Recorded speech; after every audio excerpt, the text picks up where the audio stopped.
And he has this really, really sensitive moment, vulnerable moment, honest moment. And he's saying these things out loud of what he's experiencing. And the tears come, and there's a moment where he says, I want my mom.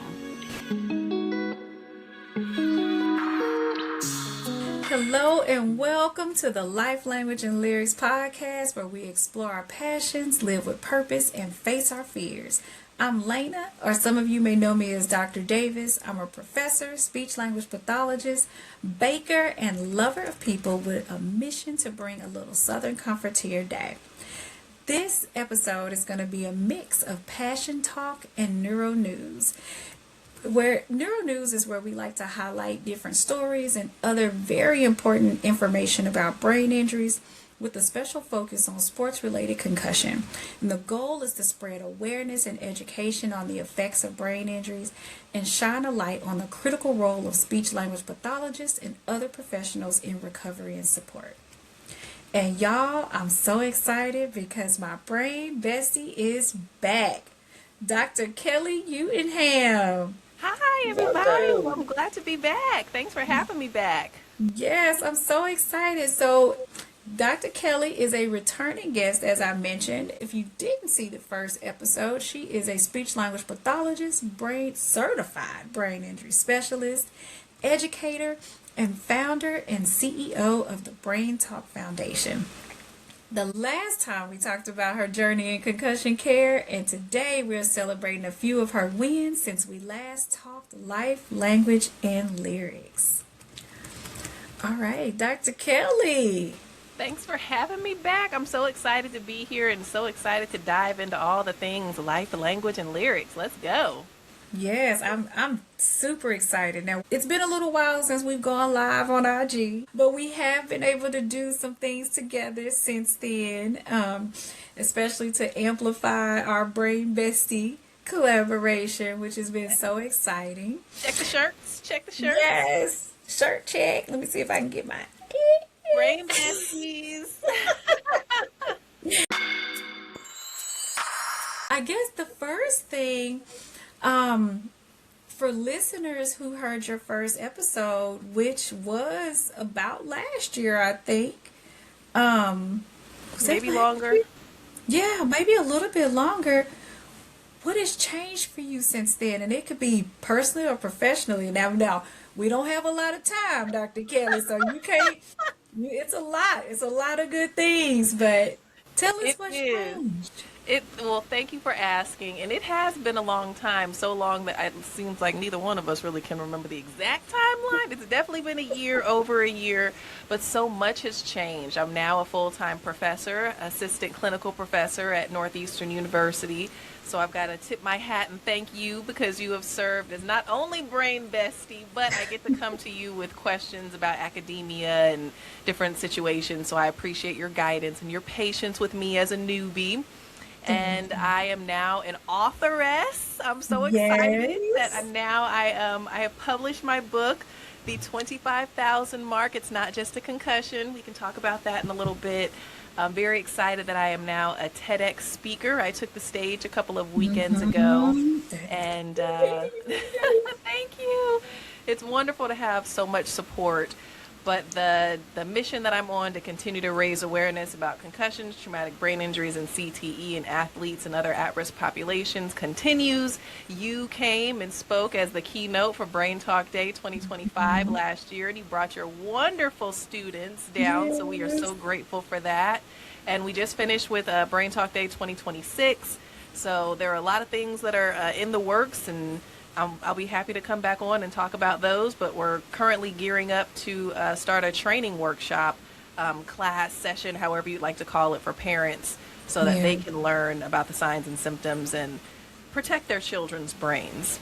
Yeah, that's all so exciting. That's so exciting. Yeah, my students have been they actually asked me last week. They said, she had her event. Has she posted anything from it? So they're looking. TBD, students, TBD, a lot going on. But I should have those pictures, and we will have posts from Brain Talk Day. It's good to know that people are interested in and looking for them. So yeah, lots going on behind the scenes with getting all that done, but it is on the way. Yeah. So let's talk about the book. Okay. You know, it's something I knew was coming, right? And help And with. Thank you so much for your edits and your contributions. anytime, yeah. I'll say I was really impressed because I don't think I ever really asked you. Well, maybe I did ask you what it was about, but I wasn't really that sure until you asked me to read it, and I went through it, and I was like, this is so good. So good. And so I was really impressed with the way you put the story together because it's not something that I've seen in the area of concussion. But I wanted to know from you what made you say it is time to write this book now? Good question, and thank you so much for the compliment. That means so much coming from you. I hold your opinion in such high regard, so thank you for saying that. Let's see, why did I write this book? Well, as you know, there was an original variation of this book, and it has transformed into the wonderful idea that you were speaking of, and I'll get into that in just a second. But the first book was going to be more of a resource where people learned about like the history of brain injury and the steps that you should take for if you have been concussed, and medical professionals that should be consulted. And then some things happened. That book didn't get written, but I was thinking as I was getting ready to gear up to do it again, to write the book again, I was thinking I want people to actually read this book.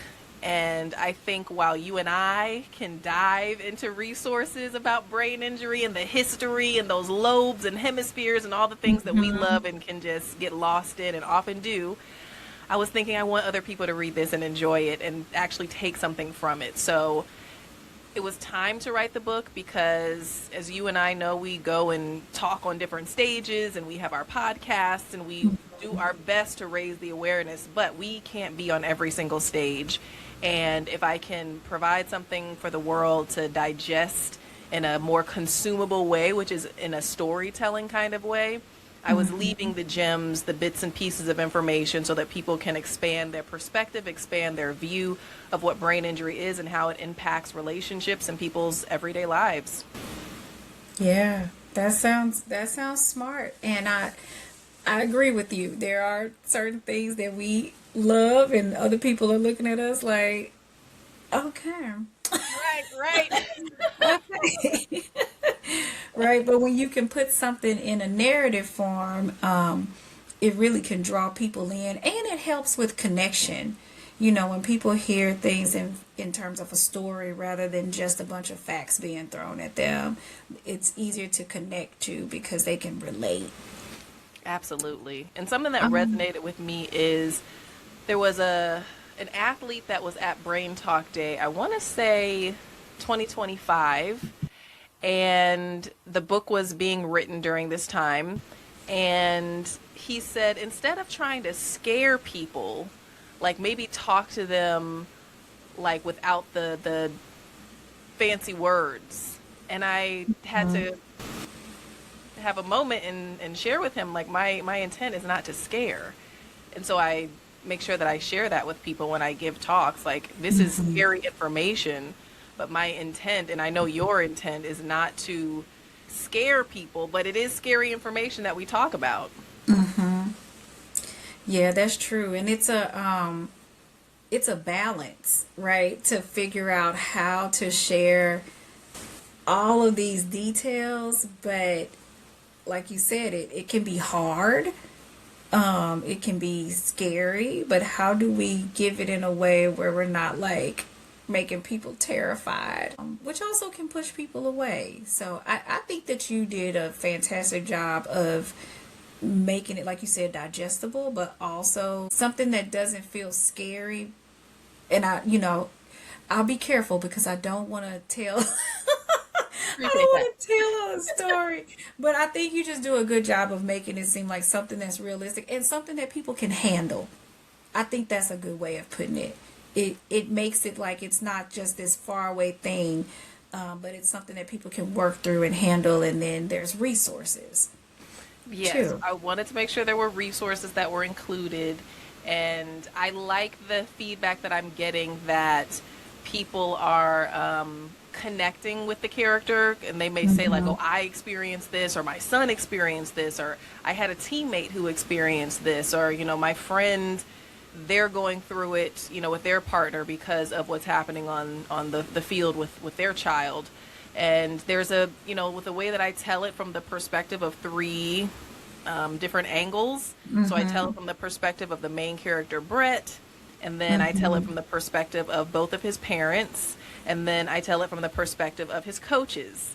And being able to see that inner dialogue and that inter battle or inter conflict with these characters, so many people have reached out to me and said like, oh my goodness, I can totally see myself in X, Y, and Z character. So that warms my heart and lets me know that I've done a good job so far. Yeah. So I do want to know how did your clinical experiences shape the story of the 25,000 mark? Good question. My clinical experience came from when I was actually, believe it or not, on the sidelines. You remember a while back when I was going on the sidelines and getting some research for what I was going to be writing, as well as, dual purpose. I was also there checking out protocols and seeing where there may be gaps in the system and how we can help. But towards the end, when Brett is getting treatment, I make sure to talk about the on-campus speech therapy clinic and talk about the different exercises that Brett does. And I was trying to be careful to have that balance of not overtaking all of the treatment by speech therapists. It is a multi-professional team that helps with rehab, but I wanted that highlight of speech therapy to be there for the consideration of those who are going to read it. Because as you and I both know, speech therapy is likely not the first thing on an individual's mind if they or their child has been concussed. And so I incorporated that, it felt like at first they were playing games, but then he realized that they were actually exercises to help strengthen and restore cognitive function. And so I just put those little gems, those little pieces in for people to have that realization and expansion of their mind of that speech therapy should be included. And I kept it pretty light, I think, on the speech therapy tip, but I did put the pieces in that made it sound like, we play games and those are actually cognitive exercises. So not a ton, because I didn't want to, outshine the entire story, but there were sprinkles of the profession in there. Okay, so I want to ask you just about the writing process. Was there anything that surprised you about yourself during that? Yes. How much, and the brain is fascinating, and I was a journalism major before getting into the speech profession, and it was just shocking how much like my creative writing and all that stuff was just there and ready to be on the page. So when I was going through it with my editor, we would come to a space and she would think like, well, like instead of this word, like what's another word that we could come up with? And I was able to just instantly come up with the words that I wanted. And that surprised me, because you think, well, I haven't been doing writing like this for several years. I might be a little rusty, but I was shocked and pleased with how naturally and how easy it came back. What was the hardest part about writing a book? As an A-type, it was hard finding like the point, like how I wanted it to end, and then it was hard like going back through the edits and not wanting to like tweak like every tiny little thing that I was considering imperfect. Yeah. And so having, a great editor who was able to pull me back a little bit, that was helpful. So I would say that. Did you find yourself wanting to drift back into giving the facts and the neuro and the... Yes, and that was something that my editor had to pull me back on as well, because as you have told me several times, like you can't give them everything. And I wanted the book to be under 100 pages. I wanted it to be like brief and digestible, But as always, I'm in my mind and I'm just like, oh, but they need to know this too. And this is critical. They can't not know this. So Mm-hmm. knowing when to zip it and allowing this to be, edition one, which is, great because that gives space for another variation of the book. And that is definitely something that I'm wanting to work on as well. Last time you were here, we talked about your work. You talked a lot about wanting to spread as much awareness and education as you can. And now you've put something in place that can be spread all over, right? Like you said, you can't be everywhere. And even just touching on the fact that you can't even say everything you want to say in this one space.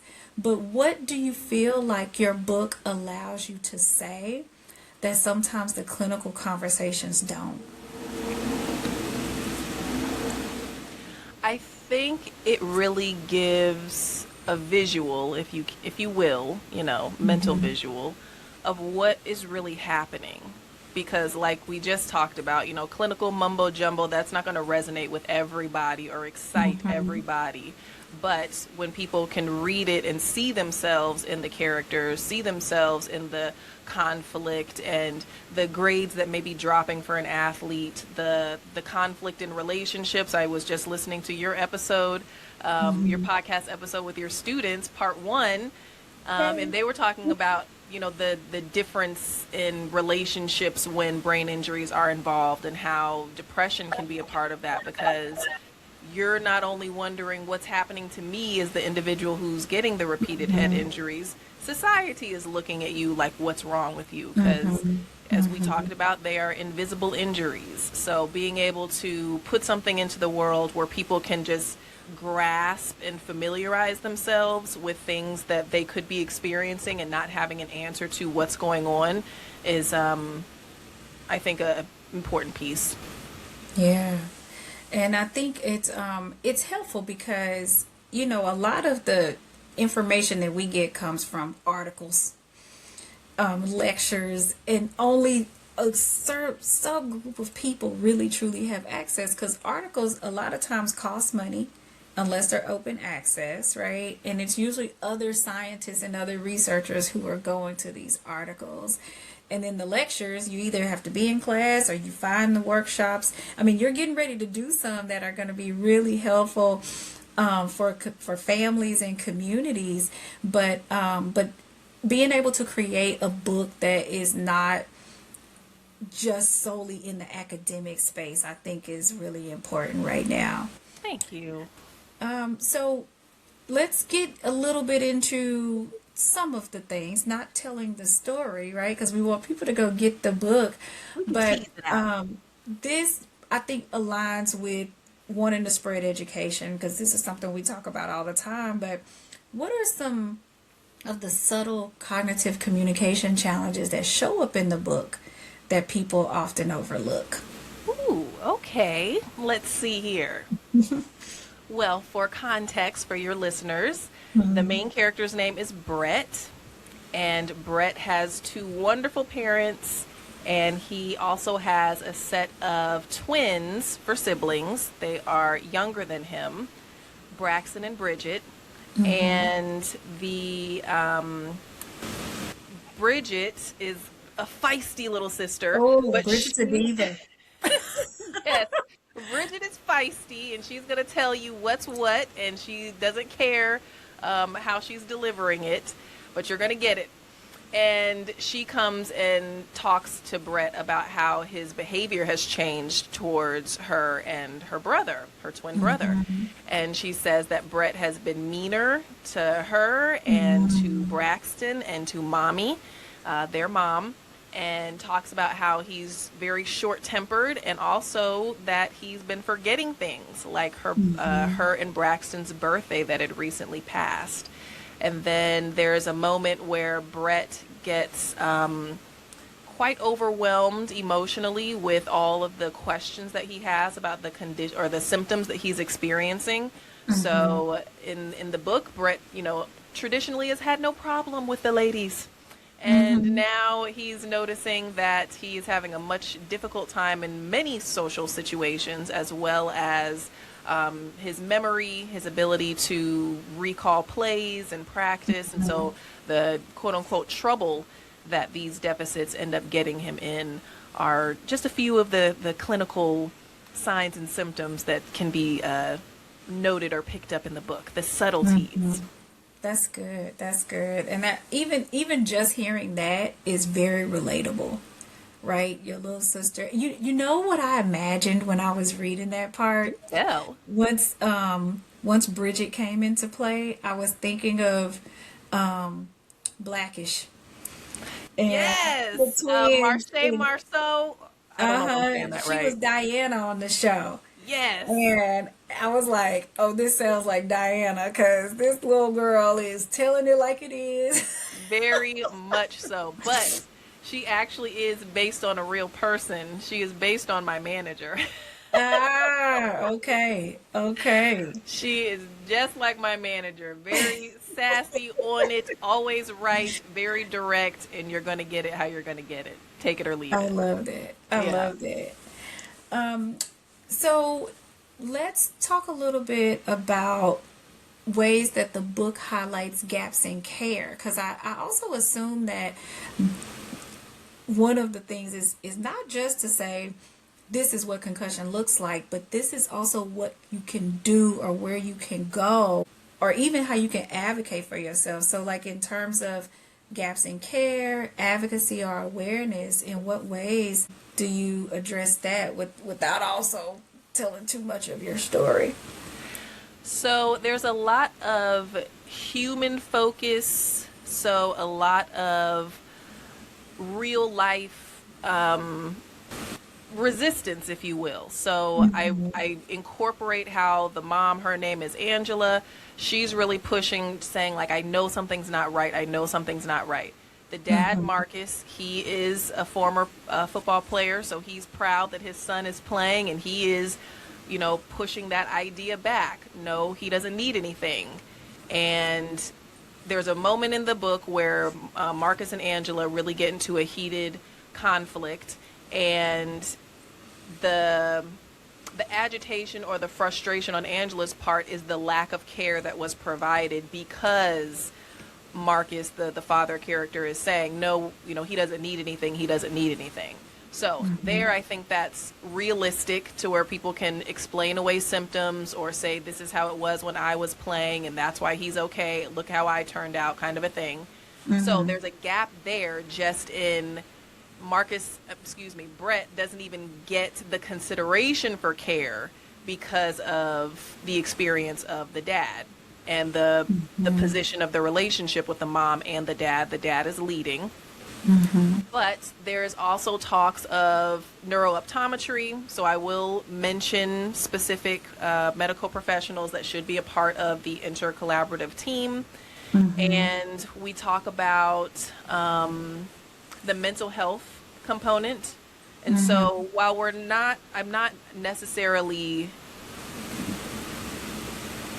displaying it or revealing it in the book as gaps, I'm kind of sprinkling in suggestive medical professionals that should be included, that typically there would be a gap in care where they wouldn't have a consideration for, let's go see a speech therapist, let's go see a mental health professional, let's go see a neurooptometrist, let's go see a chiropractor. These are typically not the initial medical professionals that you think of when you hear concussion.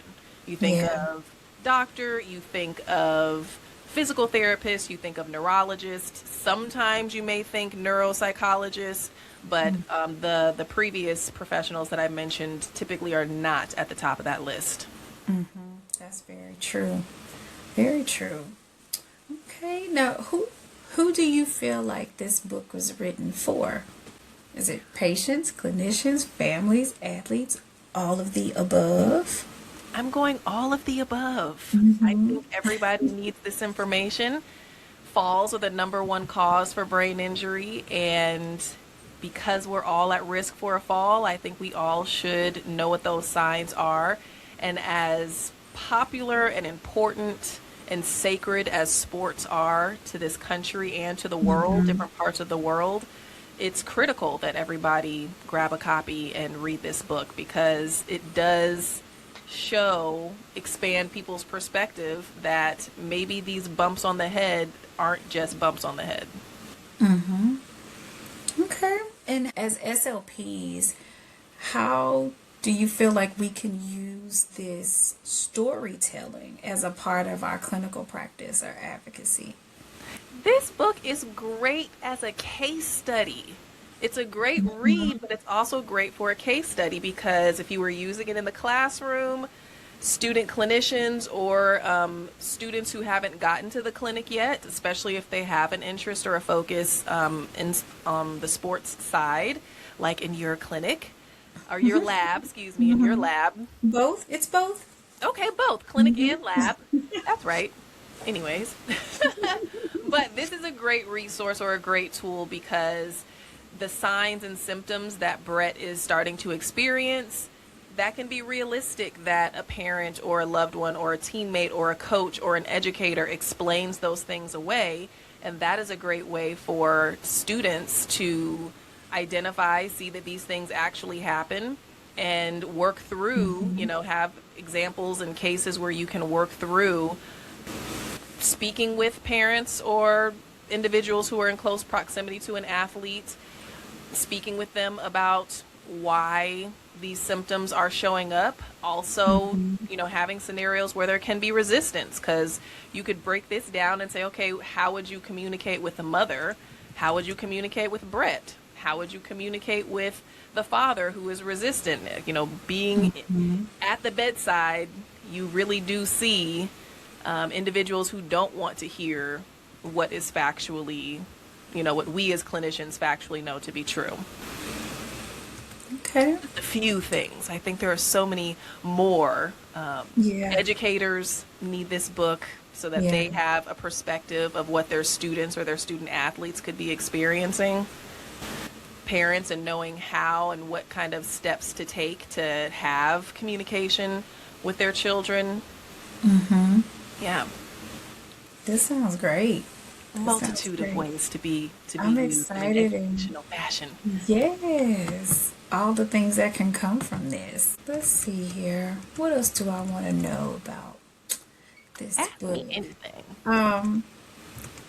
Was there any particular part that was like your favorite part to work on?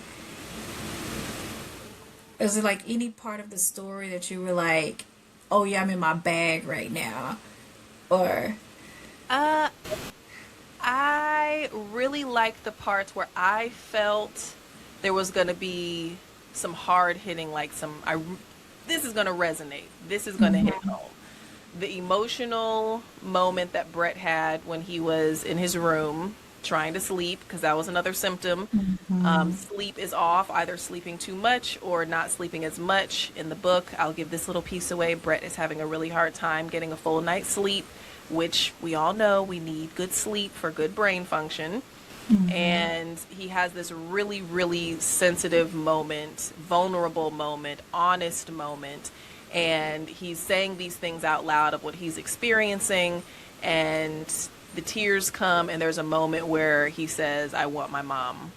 And I thought that was very real, that this big, young man of a football player, he's away at college, and it's his mom who is already, at home knowing something's not right with her baby, and that connection just meant a lot to me. I remember that part, and I thought that was such an important part to put in the book too, because we also talk about how it can be hard for persons who've experienced concussion to even know how to express what it is that's going on. Like I think Brett was just like, I don't know what it is, but I need my mama. Yes. Right. Yes. Because the book has that inner dialogue of Brett when he's having those inner thoughts. But a lot of times those inner thoughts are like, don't let them see, don't show weakness, keep, just keep going. It doesn't hurt that bad, things to help keep him in that tough guy culture and mindset so that he can push through and make it through the game and practice and anything else that he needs to. But for that moment of vulnerability where he's thinking those thoughts but then saying out loud that what he really wants is his mom. Wow. This is so good, Dr. Kelli. Thank you, Dr. Davis. Let me ask you this, I think you've kind of touched on this really, but what is one of your biggest hopes with this book? And I'll ask you specific for the athlete. Okay. What do I want for this book specifically for the athlete? Consideration. Because as you and I have said many a time, our goal is not to stop players from playing, to stop athletes from sports. I am a former athlete. I love sports. I want people to play. The entire purpose is consider your brain, consider, the symptoms that you're experiencing, consider that while you don't have to stop playing, consider that something's happening to your brain that could impact things long term, and maybe don't stop, but maybe formulate a different kind of plan that may not be this being the end all be all and the end of your journey, the last thing that you want to do. Maybe consider broadcasting or coaching or consulting or, a multitude of other things that can help help yourself, help other people to consider that there are other options. And again, not saying don't play. Maybe just don't play for 20 years. Maybe don't play for 10 years. Just knock those years down. The longer that you are playing these contact sports, the higher your chance of developing conditions like CTE. Yeah. Very good. So, I'll ask you, since you are a returning guest. Yes.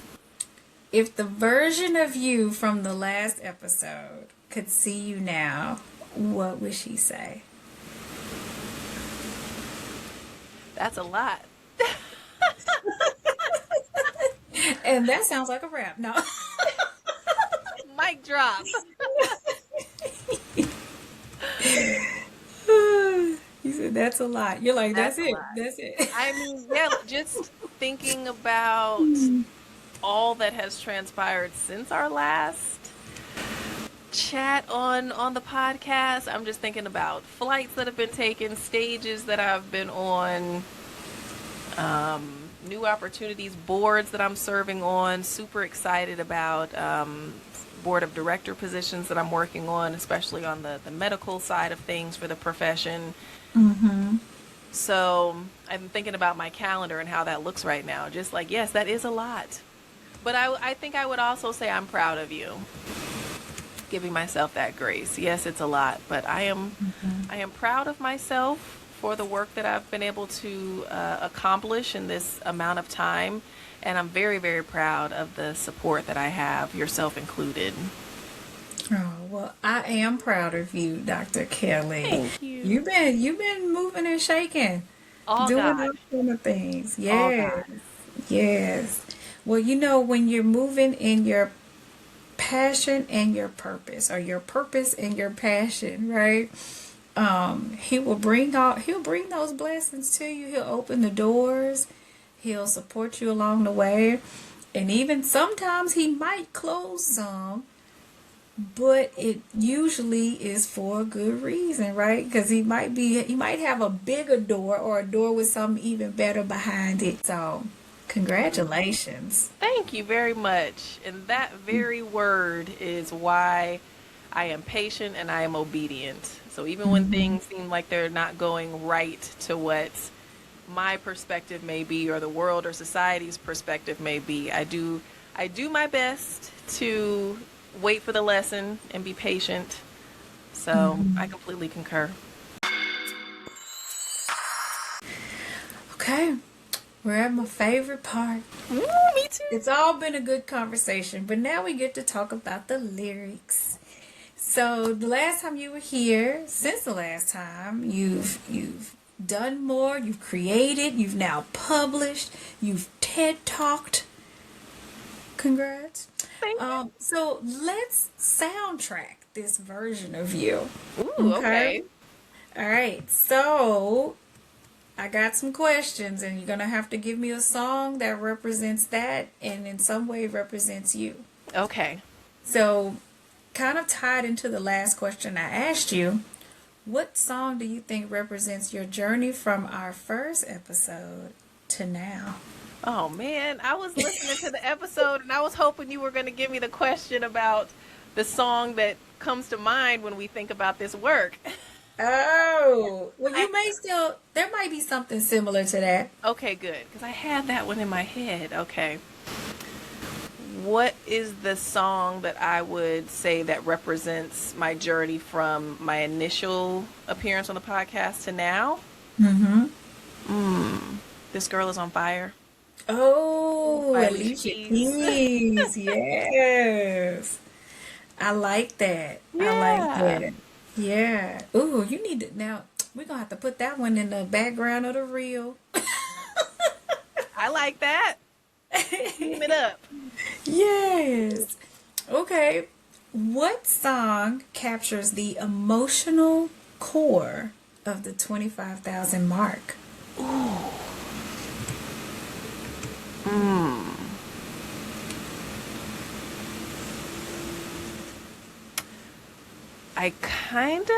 The first thing that popped into my mind was Don't Want to Miss a Thing by Aerosmith. Because it talks about basically not wanting to miss anything. Like, I don't know if listeners have watched the movie Armageddon, but that's where it's from, where the sweetest dream will never do. Like missing someone, not wanting to miss a thing. And I just think about having a neurodegenerative condition and not wanting to miss moments and thinking about CTE episodes. And, Brett has moments of CTE episodes where he has outbursts of rage, and that's not how he behaves. Yeah. And he's not going to remember that episode. And so just thinking about not wanting to miss anything. That's what came to mind. Oh, that's a good one. That's really good.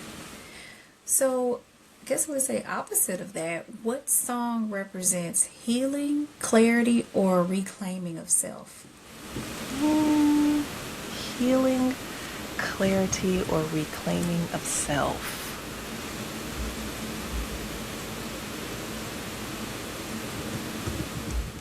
Probably gonna go I Understand by Smokey Norfolk again. Can't go wrong with Smokey. Can't go wrong with Smokey. Yeah, just that clarity, growth, just no matter what, like God sees and he understands. That's all the clarity that you need. Yeah. Love it. When someone finishes your book, what song would you recommend they play right after? These are some pressure questions. I should have asked for the list. I offered. I know. Here I am trying to be deep and spontaneous. Yeah. Okay. I'll ask for the list next time. Goodness gracious. Okay. What song would I want them to play after they finish the book?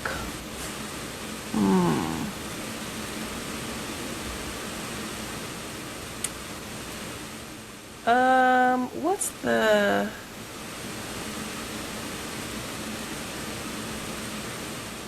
Is it Gone by Kirk Franklin? Gone? Yeah. How does it go? With the... Oh, gone, gone, gone, gone. Oh, I know what you're talking about, but let me see. Imagine Me? yes, that's what it is. Wow. Yes. Okay. So I feel... I love that song. Right? Yeah. It's a feel-good song, and there's an uplifting to it. So while the information and the experiences might be hard because they can hit home, I want people to understand that when you close this book, it's still a new day because now you have the information, you have the plan. The whole point of this book and the whole point of the nonprofit and the mission of raising awareness was the number of people that would say to me, "Oh my goodness, I wish I would have known." So it's like, okay, now you know, or at least you have a much better idea than you did before. You can do whatever you want with the information. And that's what I say at the end or when I'm doing my talks all the time. Here is the information. Do with it what you will. There is no judgment on my end. The whole point is for people to be armed with this information. So when I think of Imagine Me, I think of the hardships that were in the song or depicted in the music video, if anybody watches music videos anymore. Yeah, yeah.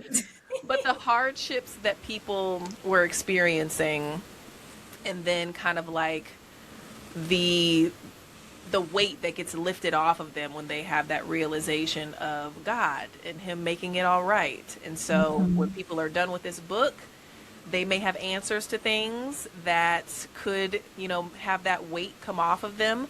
I am very honored to have had a speech therapist reach out to me and share that after hearing one of my talks that she was absolutely sure that her son who died by suicide, it was because of CTE. So those moments come to me, and it's just if it can bring a lightness, lifting a weight to the individuals who read this book, whether it be educating them, giving them answers to what the heck, then I feel good. Imagine Me. Yeah, that's a good choice. I That's a tried. good choice. I like that song too because it has the tone of it is so peaceful. Yeah. It's very calm. You could just sit and close your eyes and imagine, right? And good choice. Good choice, Dr. So I wanted to still be in that peace thing because it's like, where do you go with all this information? You shout it from the rooftops? Do you get really upset about it? Like, just take a moment. And I think Imagine Me, just the piano starting and how it's very tranquil. It's like, just sit for a moment. Yeah. Okay. So you gave me who you are since the last time you were here, but what is a lyric that represents your purpose in this season? A lyric that represents my purpose in this season. Darn it, Dr. Davis. Okay. We gets deep in life. We sure do. The challenging thing, listeners, is when you're like on go mode and you're on assignment, you're on go mode and you're on assignment. So I haven't been in a deep state of reflection.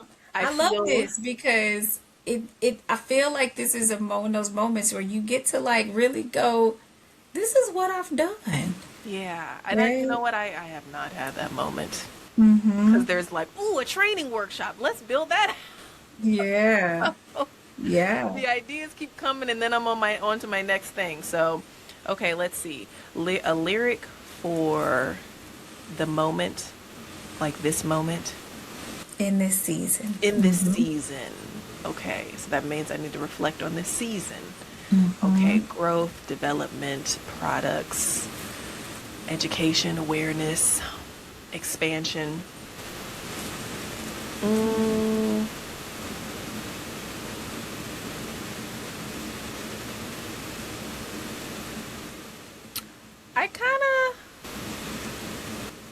I'm kind of thinking about I Am Not My Hair. Yes, explain. Because of the follow-up, I Am Not Your Expectations. And just the concussion and speech therapy disconnect that people don't have. Judging somebody or only going off of your narrow perspective of what something or somebody is. Yeah. And taking that and expanding it for the profession. Like speech therapists, we're not speech teachers. We're not tutors, you know. And while those professions are notable and fantastic, speech therapy is different. And I think in this season, helping people to understand what it is that we do, our scope of practice, and how vital we are to these important conditions is what brought that song. Yeah, I am not your expectations. I know that's right. Yeah. I know that's right. I like it. I'm with it. Okay, last thing. Is there any affirmation, scripture, or quote that you would want to leave us with? Yes. I know this one. 'Cause I keep this one on deck, and I have it right here. My favorite Bible verse is Jeremiah 29:11. We're going to say, 11. For I know the plans I have for you. Plans to prosper you and not to harm you. Plans to give you hope and a future. Yes. Yes. Yes. Yes. And I think that can speak to the book as well, because you have this information. It's not God's plan to harm individuals. He wants them to have hope in the future. And I think with this education that comes with this book, people can expand and consider more of hope and more of a future. I love that one. And I'm going to add to that for you, because what comes after that is for those who seek me with all their hearts. And you mentioned a few times that you were letting him lead the way. And the more that you do that, Kelli, you're going to be doing so many more amazing things. Whew, God willing. I always ask him to use me, and with this coming and flowing out of me the way that it is, that's why I always say, like, this is God. This is all God. I've asked to be used, and that is what he is doing. I am a vessel sharing this message, and I'm going where he tells me to go. Yes. Oh, I'm so excited. I'm so happy for you. I'm excited about what's going to happen with this book. I'm excited about all the things you have coming up. I'm thankful for your friendship and for our Brain Bestie collaboration. Brain Bestie. It's been a fun ride. It's been a fun ride. It is a fun ride. Absolutely. I'm looking forward to what all is to come as well. Absolutely. You want to tell people again where they can find you? Anything you got coming up? Yes. Anything you want to share? Absolutely. So get the book, The 25,000 Mark. It's not just a concussion. You can get this on my website, braintalkfoundation.org. Soon you'll be able to access it on Amazon and Barnes & Noble and other large book distributors. We are in the process of getting that handled, but you can go online, order your copy, and it will be shipped directly to you. And as far as getting in touch with me, please feel free to follow me on all socials. I am Dr. Kelli, Brain Talk SLP, Dr. Dr. Kelli, Kelli, Brain Talk SLP. You can also go to the website if you'd like to stay up to date with the things that I have coming up. Please subscribe to the newsletter and become a brain buddy of mine. And let's see, I will be launching a training workshop for parents so that they can start to understand the signs and symptoms that they may be seeing so they're not explaining them away. We'll be talking about SIS, which is second impact syndrome. We'll be talking about PPCS. Let's see. Yeah, just stay tuned. The podcast, Candid Conversations with Dr. Kelli, please make sure that you tune in for that. We're still posting episodes. And just stay tuned. Follow me. Follow the page, Brain Talk Foundation. We also have social media pages there. And yeah, just stay tuned for all the wonderful things that we have coming up. And of course, for Brain Talk Day 2027. Yes. All right. Oh, and the book tour. See, yes. I'll get in so much trouble. I didn't say that. And we're so honored to be the Be the first first stop. stop. Yes, Yes, the I first get to say stop. I had it first. Yes. First stop on the book tour, and then I will be coming up to the DC area for um, book tour stops in some of the fabulous Mm-hmm. bookstores that are in the DMV area. Mm-hmm. Yes, yes, yes. All right. Well, thank you, Dr. Kelly. My pleasure. Thank you for having me again. All right, Brain Bestie. Until later.